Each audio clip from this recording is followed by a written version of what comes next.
तकदीर से पहले खुदा। खुदा कौन है? अगर अंग्रेज का कब्जा इस देश के ऊपर है तो अंग्रेज, और काले अंग्रेज का कब्जा है तो काले अंग्रेज। चाहे राज किसी का हो, चलेगी किसकी? बाज की। चलेगी किसकी? बाज की। इसलिए राज चाहे किसी का हो, हमें क्या बनना है? बाज। क्या बनना है? खुदी को कर बुलंद इतना कि हर तकदीर से पहले खुदा बंदे से ये पूछे, बता तेरी तेरी तेरी। धन्यवाद।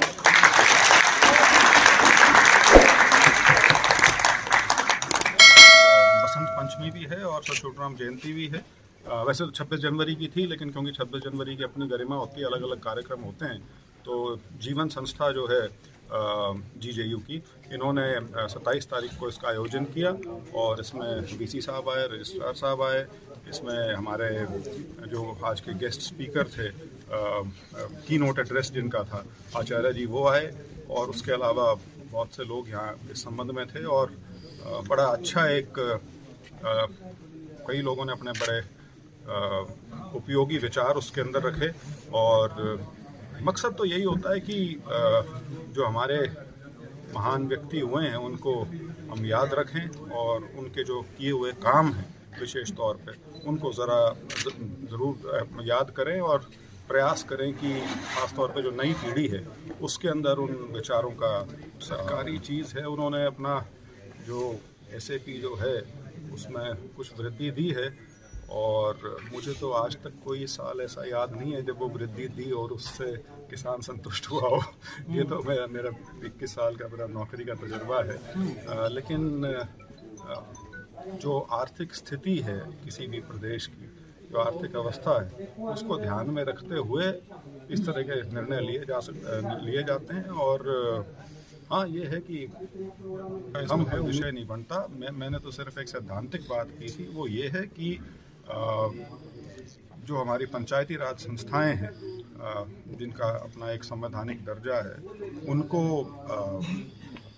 जब उनके चुनाव होते हैं उनमें लोग अपना विश्वास रखते हैं, उम्मीदें भी बहुत रहती, तो सरकार को भी उनमें विश्वास रखना चाहिए। अन्यथा जहाँ तक टेंडरिंग का सवाल है, तो वो तो बड़ी सीधी सी बात है, जहाँ पे पब्लिक फाइनेंस इन्वॉल्व है उसमें पारदर्शिता होना तो आते हैं, जो मैंने की थी, कोई उसमें उसको इतना सीरियसली मत लिया करो। लेकिन ये ज़रूर है कि मैं पिछले कुछ समय से अपने पूरे लोकसभा क्षेत्र में गांव-गांव जा रहा हूँ, और वो मैं लोक संपर्क के हिसाब से जा रहा हूँ। रैली में न्योता देने की कोई बात के हिसाब से नहीं जा रहा। हाँ, लेकिन जब कार्यक्रम जब पुख्ता हो जाएगा उसके बाद वो कार्रवाई भी। अभी योजनाबद्ध तरीके से मुझे नहीं लगता कि तैयारी शुरू हुई है, तो वो जब होगी तो जो भी, वो नॉन पॉलिटिकल प्रोग्राम है, वो पार्टी पॉलिटिक्स का प्रोग्राम नहीं है, तो उस नाते मैं उसमें शामिल भी हूँ और नहीं भी। पंजाब सिंध गुजरात मराठा द्राविड़ उत्कल बंगा विंध्य हिमाचल यमुना गंगा उच्चल जलधि तरंगा तव शुभ नामे जागे तव शुभ आशीष मांगे गाहे तव जय गाथा जन गण मंगल दायक जय हे भारत भाग्य विधाता जय हे जय हे जय हे जय जय जय जय हे। 7,000 लोग मुख्यमंत्री जब बोल रहे हैं तो वहां ये चलता है, मैं कैसे जाऊं, 30 किलोमीटर है, एक दिन तो जाना है। ये योजना किसकी थी? छोटूराम जी की। किसकी? एक और योजना है जिसके बारे में बोला जाता है सबका साथ। ये पता है छोटूराम जी के अंतिम वाक्य? बोलो जी, छोटूराम जी के अंतिम वाक्य, दुनिया के अंतिम वाक्य सुने होंगे। वे खिजरे हयात खान को छाती से लगाते हैं और क्या कहते हैं? हम तो चले भगवान सबकी भली करे। क्या तकदीर से पहले खुदा, खुदा कौन है? अगर अंग्रेज का कब्जा इस देश के ऊपर है तो अंग्रेज, और काले अंग्रेज का कब्जा है तो काले अंग्रेज। चाहे राज किसी का हो, चलेगी किसकी? बाज की। चलेगी किसकी? बाज की। इसलिए राज चाहे किसी का हो, हमें क्या बनना है? बाज। क्या बनना है? खुदी को कर बुलंद इतना कि हर तकदीर से पहले खुदा बंदे से ये पूछे, बता तेरी तेरी तेरी। लेकिन हम तो अपनी रजा नहीं कह पाते। अंत करना चाहूंगा मैं, अंत करना चाहूंगा एक के साथ। ये सुना तब जाएगा, कभी अवसर मिलेगा फिर बोलूंगा, और ये अवसर मिलने चाहिए। धन्यवाद आपका। और इन अवसरों के लिए और भी काफी कुछ है इसमें, लेकिन एक बात बता देना चाहता हूं, 10,000 किसानों को इकट्ठा किया। कितने को? सीकर में 10 के 10,000 को क्या दिया था? जनेऊ। और मैं हर महीने कोर्स चला रहा हूं। पूरा संगठन है राष्ट्रीय आर्य निर्मात्री सभा, अधिकांश लोग जानते होंगे, www.आर्यनिर्मात्री-सभा। इट्स अ बिगेस्ट यूनिवर्सिटी जो सारे संसार को एक सूत्र में बांध देगी।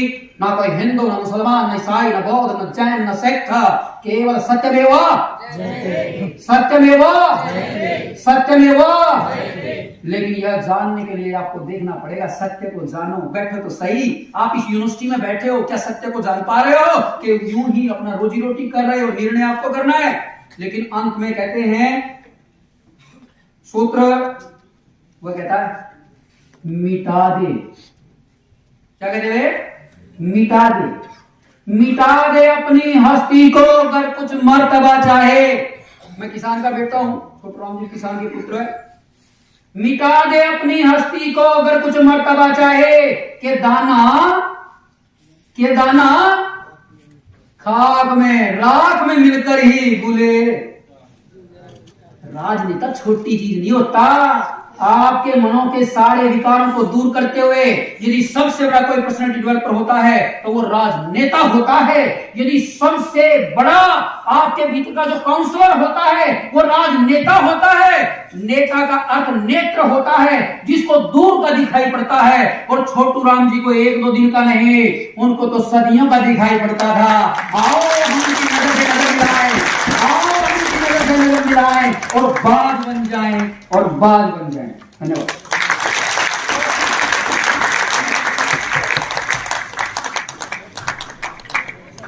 उसी परिवार से आते हैं।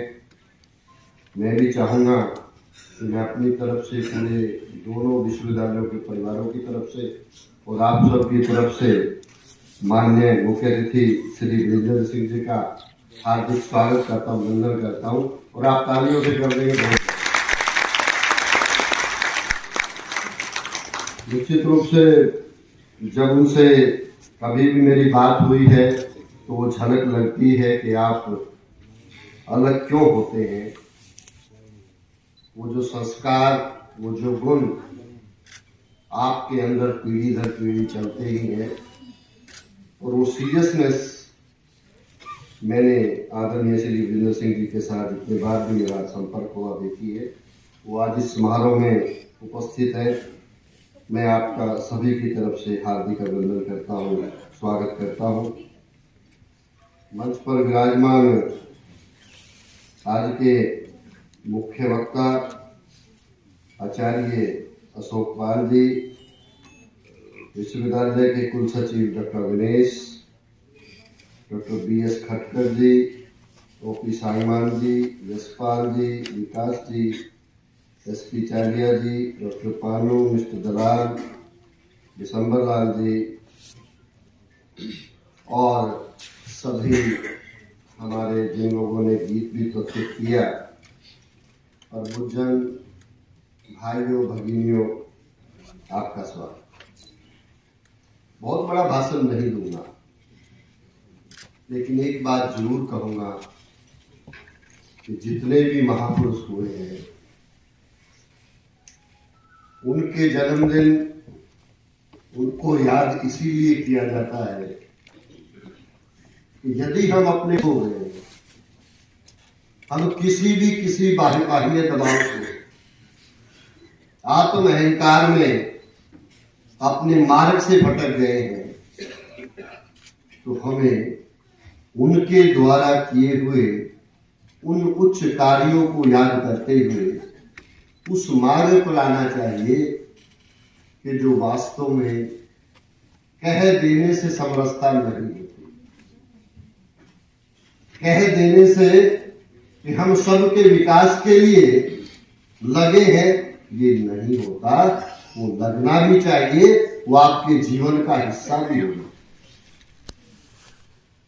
और महापुरुष निश्चित रूप से इसीलिए महान हुए कि वो सब चीजों से ऊपर उठकर बात कहते थे, लोग उनके साथ चलते थे। और इसीलिए उन्होंने, चाहे कानून बनाने की बात है, चाहे अपनी बात को मनवाने की बात है, वो उन्होंने तभी कर पाए क्योंकि वो सबके बारे में सोचते। मुझे लगता है इस सभागार में हम एकत्रित हैं, बहुत प्रबुद्धजन यहाँ पे बैठे हुए हैं, पूरे समाज से, हर समाज से यहाँ पे हमारे पास लोग आए हुए हैं।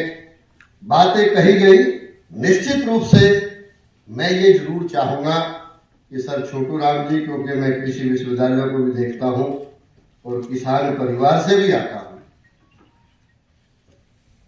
और कितने कठिन परिश्रम के बाद हमारा किसान जब वो अनाज पैदा करता है या हमारे खाने के लिए, भोजन की व्यवस्था के लिए इंतजाम करता है, तो वो ये नहीं देखता कि धूप है, छाया है, गर्मी है, सर्दी है, दिन है, रात है, उसका कोई अवकाश नहीं होता।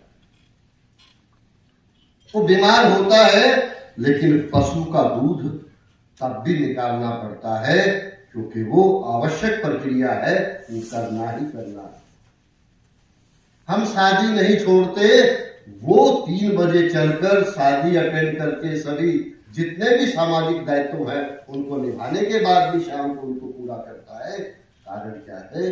वो किसान निश्चित रूप से, इसीलिए उसको मसीहा कहा गया, जीवन रक्षक कहा गया।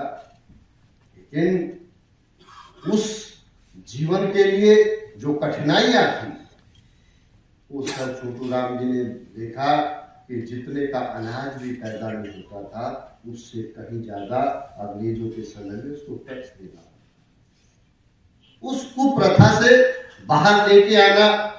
जब ऐसा मौका मिला कि वो मंत्री बने, ऐसे कानून बनाना, उन कानूनों को लागू करवाना, और निश्चित रूप से अपने साथ सभी जनों को लेकर चलना, ऐसा व्यक्तित्व था उनका, और इसीलिए वो महान थे।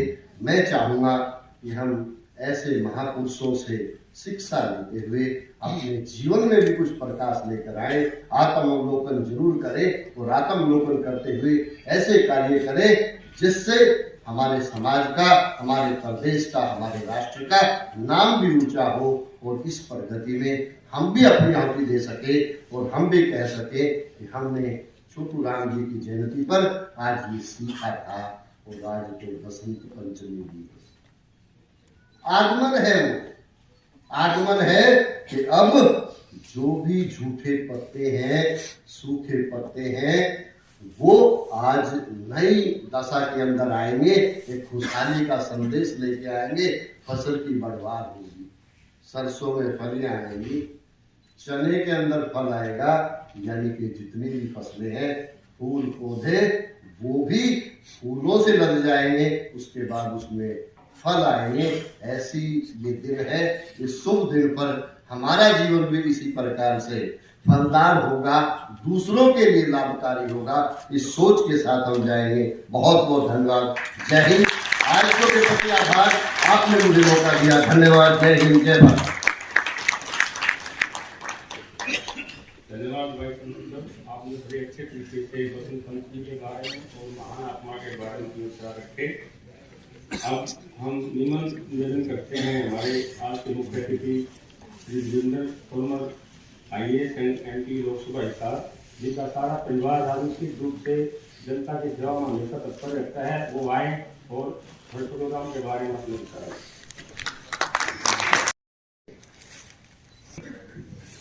और छोटू राम जयंती की आप सभी को बहुत बहुत बधाई।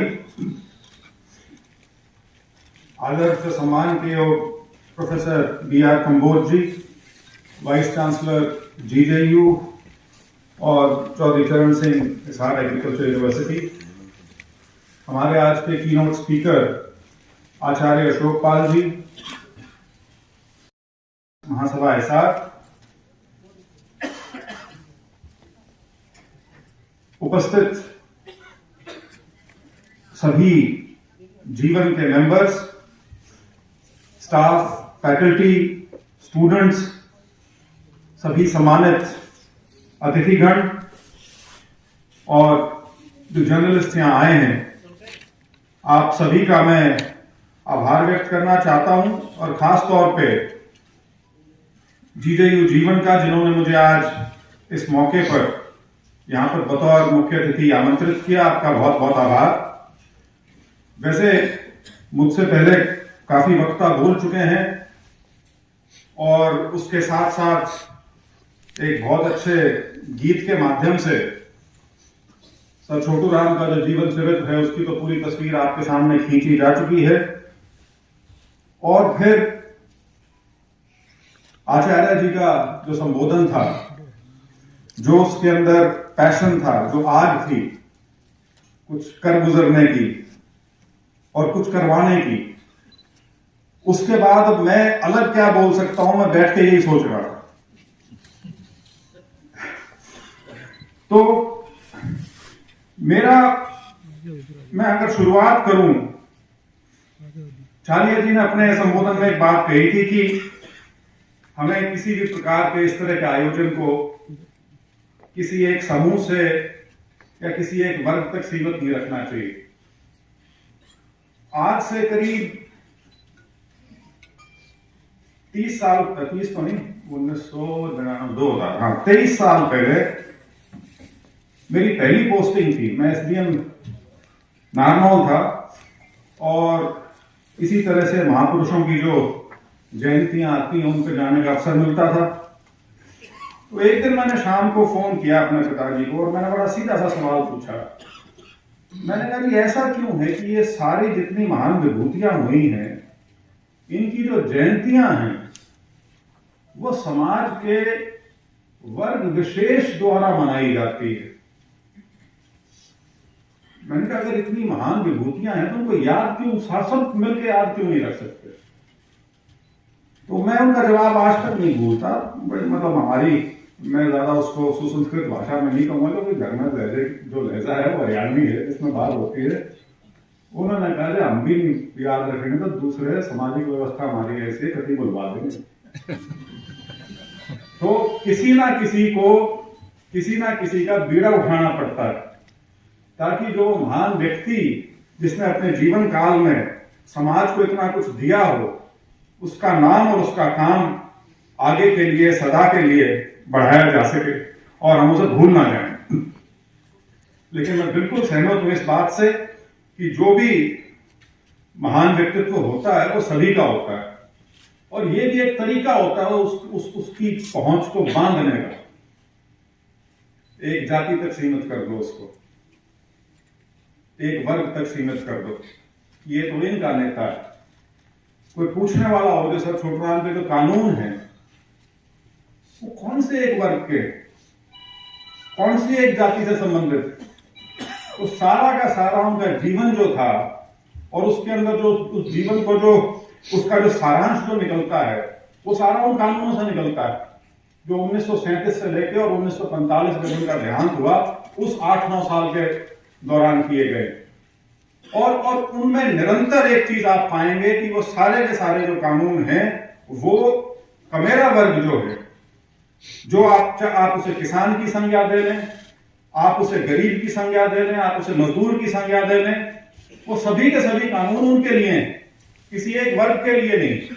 हाँ, वर्ग यदि आप कहना चाहें, उसका वर्गीकरण करना ही चाहें तो गरीब के लिए किए थे, कमेरे के लिए किए थे, लेकिन किसी को दायरे में बांधने की, इसमें बल्कि मैं आपको बताता हूं, मैंने कई साल पहले उनकी एक असेंबली में जो वाद विवाद होता था, जैसे डॉक्टर विकास वर्मा ने जिक्र भी किया था कि उनके बारे में एक छवि का प्रचलन किया गया था जानबूझ के कि वो शहरी हिंदू जो हैं उनसे उनको तकलीफ थी, वो उनके विरोधी थे। और ये जो एक उनके बारे में चित्रण करने का प्रयास था, ये निरंतर उनके पूरे जीवन में रहा। बाद में तो हुआ ही, जब वो जीवित थे तब भी सबसे विपक्ष की तरफ से कि छोटू राम जी आप इतने बिजनेस के खिलाफ क्यों हैं? तो सर छोटू राम ने जवाब दिया था कि पंजाब में खेती से बड़ा बिजनेस और कौन सा है? मैं तो इस सूबे के सबसे बड़े बिजनेस के बारे में बात करता हूं और उसकी वकालत करता हूं, तो आप मेरे को बिजनेस विरोधी कैसे कहते हैं? तो इस तरह की जो चीजें हैं वो यदि हम उनके बारे में पढ़ेंगे तो बहुत सी ऐसी चीजें हैं, जैसे आचार्य जी ने कहा कि कोई आधे घंटे में या 1 घंटे में या 3 घंटे में उसका व्याख्यान करना संभव नहीं है। आप चाहे सारा जीवन पढ़ते रहिए तो भी बहुत सी ऐसी चीजें मिलेंगी जो आपको लगेगा कि ये कहां मेरे से छूट गई थी, इसके बारे में भी कुछ शोध होना चाहिए। तो वो जो डॉक्टर खट्टर ने जो जिक्र किया 5 वॉल्यूम्स का, ये Haryana academy of history and culture में ये 5 वॉल्यूम्स निकाले हैं सर छोटू राम की राइटिंग्स एंड स्पीचेस पे। और मैं वाकई उनको दाद देना चाहूंगा एकेडमी को, खास तौर पे जो उनके संस्थापक थे प्रोफेसर यादव को, केसी यादव को, जिन्होंने उस सारी प्रक्रिया को बड़ा मेहनत के साथ, बड़ी शिद्दत के साथ, वो सारा मटेरियल उनके जीवन काल का, उस मटेरियल में क्या है? उस मटेरियल में अखबार की चीजें हैं। सर छोटू राम 2 अखबार तो खुद चलाते थे, उसमें उनके जो लेख हैं वो सारे हैं। जितनी भी स्पीचेस असेंबली में, पंजाब असेंबली में उन द्वारा दी गई थी वो सब हैं। उसके अलावा जितनी भी स्पीचेस सार्वजनिक तौर पर दी गई थी, जितने भी भाषण पब्लिक में दिए गए थे, वो जितना एकत्र किया जा सकता था उसके अंदर वो है। उसके अंदर उनका जो पत्राचार है, उनकी बहुत विशिष्ट लोगों से उनके संबंध थे, खासतौर पे बौद्धिक स्तर पे। तो एक निरंतर कई लोगों के साथ उनका पत्राचार चलता था, वो उसकी कलेक्शन है। तो 5 वॉल्यूम बहुत बड़े होते हैं और एक वॉल्यूम करीब मेरे ख्याल से औसतन 700 या 750 पेज का है। तो जहां पे 3000 पेज सिर्फ एक आदमी के खुद के लिखे हुए या बोले हुए विचार हों, उसमें औरों के नहीं हैं, उनके खुद के हैं वो। तो उससे आप आकलन कर सकते हैं कि जो उनका जीवन था वो कितना भरपूर और मेहनत वाला रहा होगा।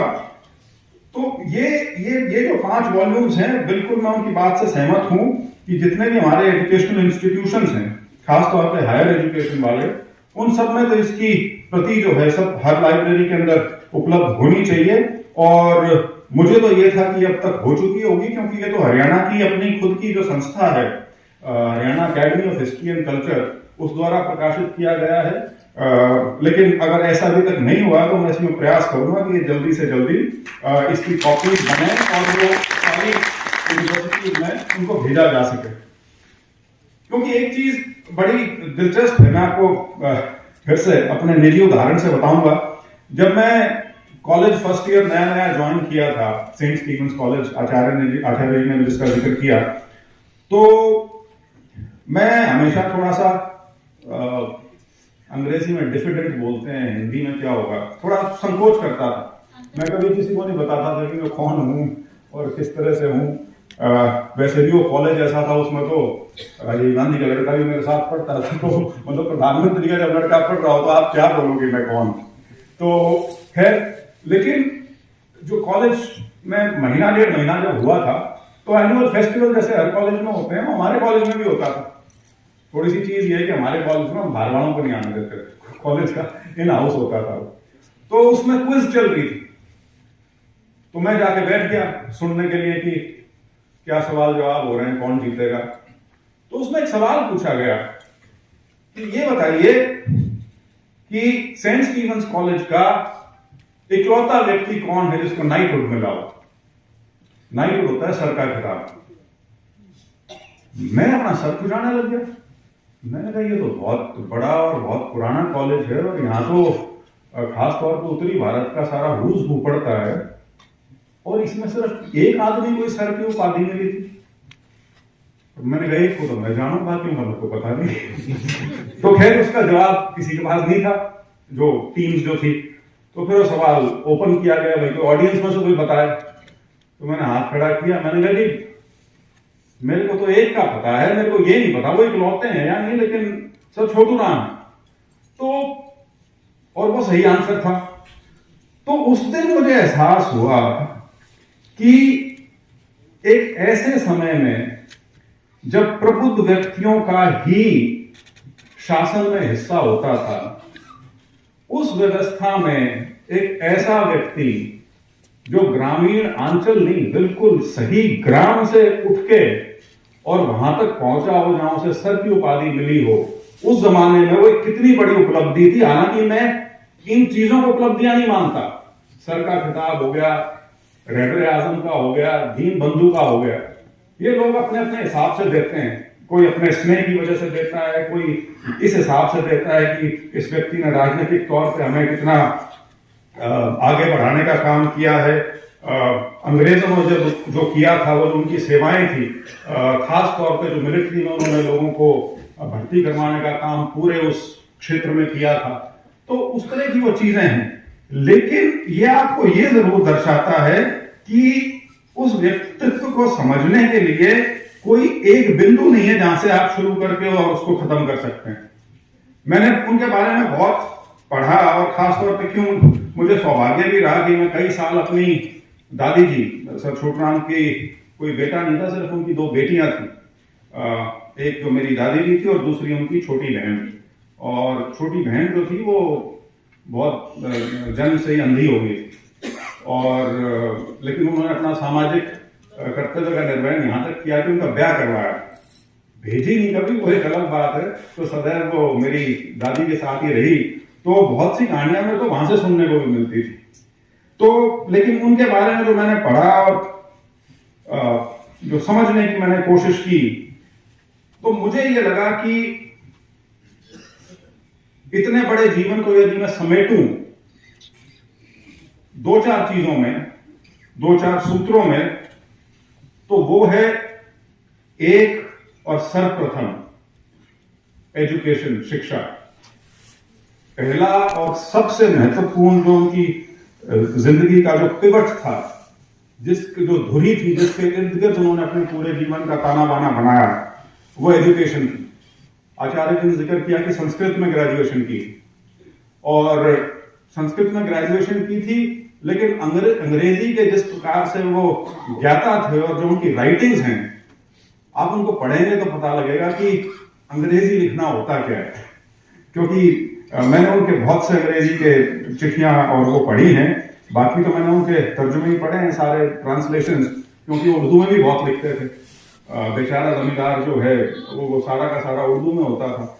लेकिन तो पहला शिक्षा, और जो जिक्र किया गया कि पहला स्कूल, उसकी स्थापना भी जो रोहतक में की गई, वो वही चीज थी। वजीफे अपनी खुद की कमाई से देते थे, अपनी तनख्वाह से देते थे, वो सारी चीजें।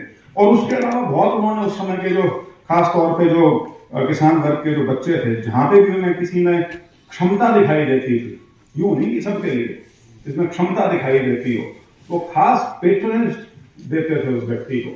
और आप लोगों की जानकारी के लिए बताऊं, शायद आप में से बहुत को ना पता हो, उन्होंने एक स्कॉलरशिप भी शुरू की थी और पाकिस्तान का जो इकलौता नोबेल प्राइज विनर है डॉक्टर अब्दुल सलाम, वो उस स्कॉलरशिप पे इंग्लैंड से पढ़ के आया था और उसके बाद उसने वहां शोध किया और जिसके ऊपर उसको नोबेल प्राइज मिला था। और ये तो पता नहीं कितने लोगों को उन्होंने उस जमाने में सहारा लगाया होगा।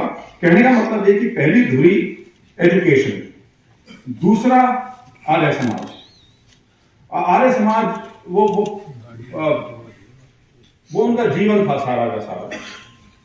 आर्य समाज और आर्य समाज के माध्यम से जो सोशल रिफॉर्म जिसको कहते हैं, वो उसका जो आधार था सारा का सारा, वो आर्य समाज है। तीसरा, जो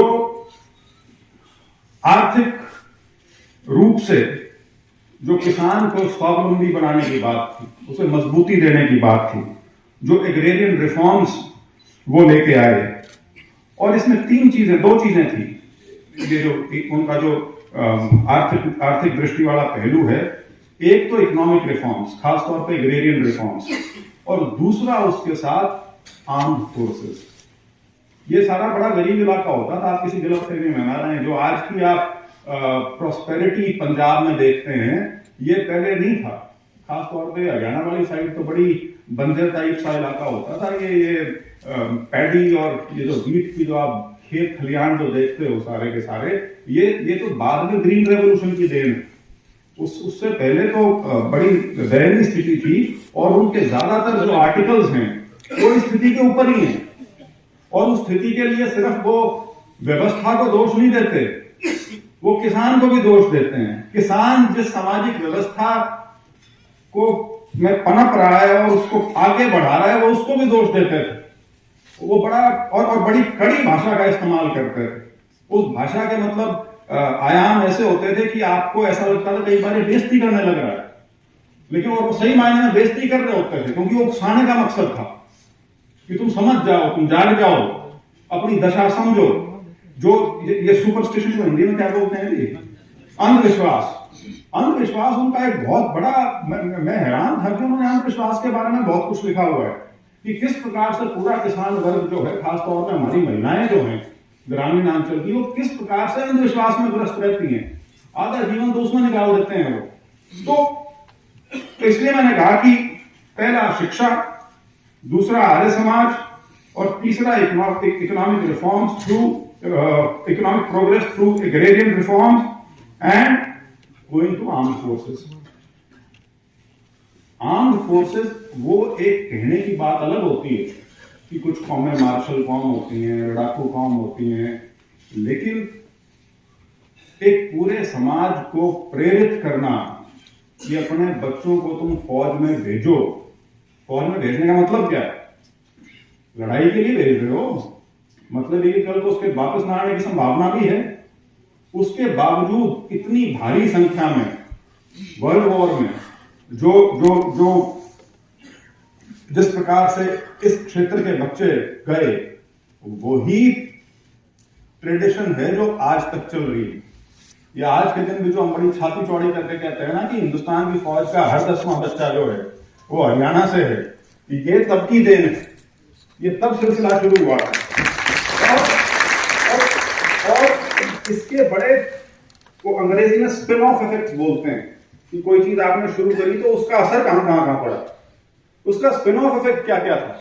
एक तो जिस घर का बच्चा फौज में चला गया, वो आर्थिक रूप से कम अपने गांव में तो मजबूत हो गया, क्योंकि अदरवाइज स्थिति जैसी थी तो थी, लेकिन वो सरकारी नौकरी होगी, तनख्वाह होगी, एक तो वो हो गया। दूसरा, समाज में दर्जा बहुत ऊंचा हो गया, क्योंकि फौजी आप सब जानते हो पूरा समाज हमेशा सम्मान करता है। तो इकोनॉमिक वेलबींग होगी, सोशल अपलिफ्टमेंट हो गया, और उसके साथ साथ एक्सपोजर, जो दुनिया देखने का मौका। उसको यदि आप यूरोप का एक्सपीरियंस होने लग रहा है तो किस प्रकार की मानसिकता से वो वापस आएगा, उसका आप आज भी अंदाजा लगा सकते हो। अभी की गांव में जो फौजी नौकरी करके आता है, उसकी सोच और उसका जो वर्ल्ड व्यू है वो बाकी गांव वालों से अलग होता है। वो एक अलग व्यक्ति बन के आता है। तो ये तीन चीजें थी मुख्य तौर पे जो धुरी थी उनके पूरे राजनीतिक सामाजिक जीवन की, और इन सब चीजों ने मिलके जो बनाया उसको हम बोलते हैं शिनाख्त, पहचान, आइडेंटिटी। सबसे बड़ी चीज वो थी, क्योंकि कोई भी समाज जिसको अपनी आइडेंटिटी पे गर्व ना हो वो कहीं नहीं पहुंच सकता लंबा चौड़ा। क्योंकि आपको अपने आप के बारे में विश्वास होना, अपने आप के बारे में गर्व होना, जिस समाज से आप आते हो उसके बारे में गर्व होना, वो बहुत एक जरूरी चीज है। और उसके लिए एक हद का स्वावलंबन होना बहुत जरूरी है। और यदि आदमी दरिद्रता में पड़ा हुआ है ना, वो ज्यादा इन चीजों के बारे में नहीं सोच सकता, प्राइड के बारे में, जो गौरव के बारे में, जिस आदमी को खाने के लाले पड़ रहे हो, तो उसके लिए इन चीजों का अर्थ नहीं रहता। उसका पहला काम अपना पेट भरना है। तो ये चीजें जो थी, और मैं आपको जो थोड़ा सा पढ़ने लिखने का शौक रखते हो, एक प्रोफेसर है मोनिका दत्ता, 99 या पता नहीं 2000 की एक किताब है आइडेंटिटी फॉर्मेशन के ऊपर। तो वो बहुत एक अच्छा, क्योंकि आमतौर पे जो मैंने किताबें से छोटराम के बारे में पढ़ी, वो या तो जीवनियां हैं या कुछ ऐसी हैं जो उनको नीचा दिखाने का काम करती हैं। और जो वो नीचा दिखाने का जो काम करती हैं, उसमें खास तौर पे एक किताब ऐसी है जो बहुत रिसर्च पे बेस्ड है। इसीलिए मैं उस किताब को भी हल्का नहीं मानता, और मैं इस प्रवृत्ति को बिल्कुल अच्छा नहीं मानता जब लोग ऐसे व्यक्ति को गाली गलौज करना शुरू करें। गाली गलौज, मेरे किसी ने किताब लिखी है, आलोचना उसमें की है, आप 10 किताबें लिखी है उस किताब को काटने के लिए, लेकिन वो 10 किताबें नहीं आती हमारे यहाँ। क्यों? क्योंकि अब तो हमने छोटू राम को मेरा राम या बड़ा राम बना दिया, और बढ़ा दिया तो उसको कोई बोल कैसे सकता है? कुछ भी नहीं। वो एक व्यक्ति थे, महान व्यक्ति थे, जो साढ़े 80 साल पहले तक थे। तो उस व्यक्ति के बारे में सबसे अच्छा माध्यम उनके बारे में जानने का वही है कि आप उनके आलोचकों को पढ़ें, जो लोग बुराई करते थे वो क्या लिखते हैं। मैं उस व्याख्यान में नहीं जाना चाहता, उनको अंग्रेजी पिट्ठू, इंग्लिश कॉडी और पता नहीं क्या क्या संज्ञाएं दी गई थी, और मैंने उनकी बहुत लेखनियां पढ़ी, अखबार में आर्टिकल्स भी पढ़े।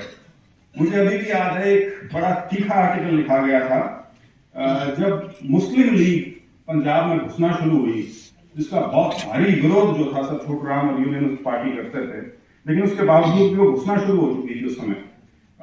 खासतौर पे अलीगढ़ मुस्लिम यूनिवर्सिटी के जो इंटेलेक्चुअल्स थे, स्टूडेंट्स थे, उनका प्रभाव थोड़ा बढ़ना शुरू हुआ था। तो मुस्लिम लीग, तो उन्होंने, मुस्लिम लीग ने क्या किया कि ड्यूअल मेंबरशिप का कॉन्सेप्ट दिया। ये यूनियनिस्ट वाले वैसे तो मानेंगे नहीं, ड्यूअल मेंबरशिप का कॉन्सेप्ट दे दो कि भाई आप यूनियनिस्ट के मेंबर हो, जहां तक पंजाब का सवाल है, लेकिन जहां तक देश के मुसलमान का सवाल है, आप मुस्लिम लीग के भी मेंबर हो जाओ। तो छोटूराम ने इसका बहुत विरोध किया। एक तरफ विरोध था, दूसरी तरफ आर्गुमेंट क्या थी, क्योंकि सारा जो हमारा खासतौर पे उस समय की जो कांग्रेस थी और हिंदू समाज था, वो पीछे पड़ा हुआ था कि क्या तुम्हारी यूनियनिस्ट पार्टी है, तुमने तो ड्यूअल मेंबरशिप अलाउ कर रखी है। तो वो आर्टिकल उनका ट्रिब्यून में छपा हुआ बहुत तीखा आर्टिकल है, और उसका लपोलवाब ये था, यदि मैं नाम नहीं लूंगा, बहुत बड़े बड़े लोगों के नाम उन्होंने लिए, यदि वो लोग कांग्रेस के और हिंदू महासभा के मेंबर हो सकते हैं, तो यूनियनिस्ट पार्टी वाले अगर मुस्लिम लीग के मेंबर हो गए तो क्या बुरा हो गया? दोनों में फर्क क्या है?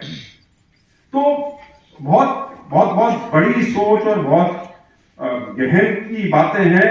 जैसा मैंने कहा, जितना मर्जी बोलते जाओ, कोई इसका अंत नहीं है। अंत में मैं खत्म सिर्फ एक बात से करना चाहूंगा, वो भी एक उदाहरण सा ही है कि ये जो किसान आंदोलन हुआ पीछे, इस पे आपने नोटिस किया हो, आमतौर पर 2 तस्वीरों का इस्तेमाल हुआ है, एक सर छोटूराम और दूसरे शहीद भगत सिंह। मतलब इन 2 व्यक्तियों का जीवन, इन 2 व्यक्तियों की राजनीति और इन 2 की कंट्रीब्यूशन एक दूसरे से इससे ज्यादा अलग नहीं हो सकती। लेकिन अंत में जब आप उसका निचोड़ निकालोगे, दोनों के लिए यदि एक संज्ञा इस्तेमाल की जा सकती है, वो है क्रांतिकारी। एक का क्रांति लाने का तरीका एक था, दूसरे का कुछ और था। सर छोटूराम इंस्टीट्यूशंस के माध्यम से, संस्थाओं के अंदर काम करते हुए वो बदलाव लाना चाहते थे जो समाज में देखना चाहते थे, और शहीद भगत सिंह जो हैं वो एक दूसरे रास्ते से उसी प्रकार की क्रांति लाना चाहते थे। तो मेरा तो एक बार आप सबको पुनः बहुत बहुत धन्यवाद कि आप लोगों ने इतने सब्र के साथ इतने लोगों के विचार सुने, और मैं जीजेयू जीवन का आभार भी व्यक्त करना चाहूंगा कि 5 साल से जो आपने कवायद शुरू की है, इसको और इसका रूप जो है वो और बड़ा करें। और जो एक मेरी प्रोफेसर ठक्कर के साथ बात हो रही थी कि बिल्कुल आगे से एक और चीज करें, जैसे आज आचार्य जी कीनोट स्पीकर हैं, लेकिन बेहतर होगा कि कीनोट स्पीकर के साथ साथ उस दिन, बसंत पंचमी के दिन, छोटराम जयंती के दिन जो आयोजन हो, आप विषय दें, विषय छोटराम से संबंधित रखें, लेकिन विषय दें ताकि मेरी तरह आदमी रायता ना फैलाए, चारों तरफ की बात कर दी, ताकि मैं भी बोलूं तो एक दायरे में रह के बोलूं कि बोलना क्या है, क्योंकि बहुत कुछ है।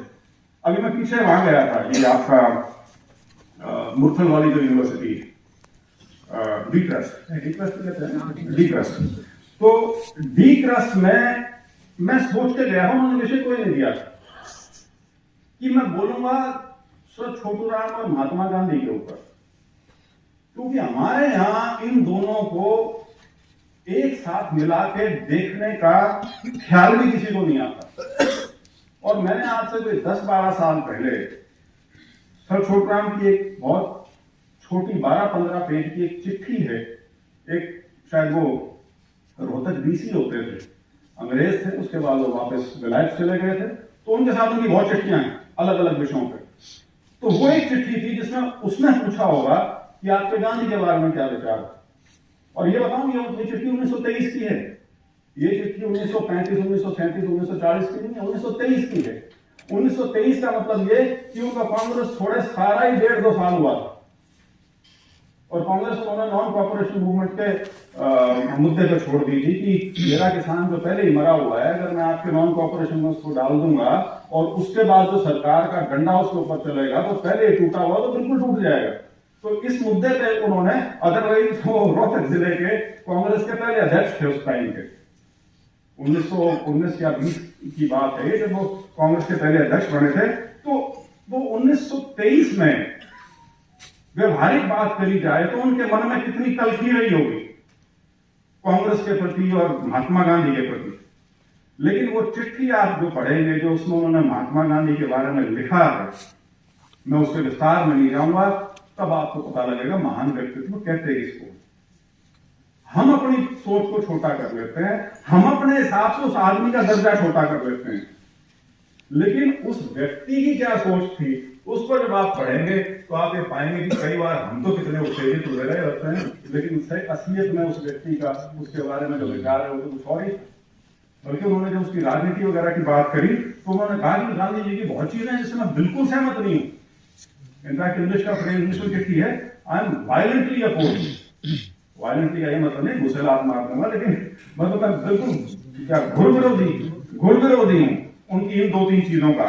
लेकिन यदि आप मुझसे ये पूछ रहे हैं कि उनके व्यक्तित्व के बारे में मेरे क्या विचार हैं, तो उनकी जो पर्सनैलिटी है वो मेरे लिए यस आप सभी दोनों बैठ जाओ प्लीज, 2 मिनट का आप दोनों। सर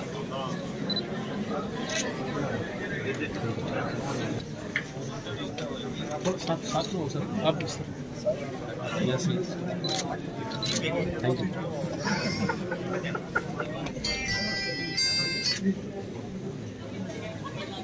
विजय के general secretary office Sangwan ji, हमारे वाइस चांसलर यूनिवर्सिटी के वाइस चांसलर को ड्यूटी करने बैठ करेंगे। Yes office Sangwan ji,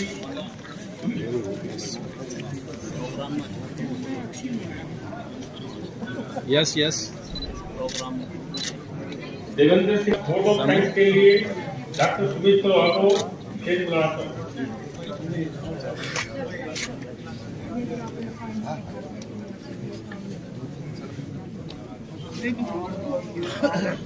yes professor Avnish Verma ji का मैं धन्यवाद प्रस्तुत करता हूं। आज के मुख्य वक्ता आचार्य अशोक पाल जी का मैं धन्यवाद प्रस्तुत करता हूं। हम सभी के अभिभावक और गुरु जम्भेश्वर विज्ञान एवं प्रौद्योगिकी विश्वविद्यालय और चौधरी चरण सिंह हरियाणा कृषि विश्वविद्यालय के कुलपति प्रोफेसर बलदेव राज कंबोज जी का कार्यक्रम अपनी सफलता की ओर नहीं बढ़ पाता। पुनः एक बार फिर से सभी को धन्यवाद और सफल कार्यक्रम के लिए सभी को धन्यवाद। धन्यवाद, आपका दिन शुभ हो। एक चीज और मैं आपको इंफॉर्मेशन देना चाहता हूँ, इस प्रोग्राम का हमने लाइव प्रसारण भी किया था, आप लाइव इसको बाद में भी देख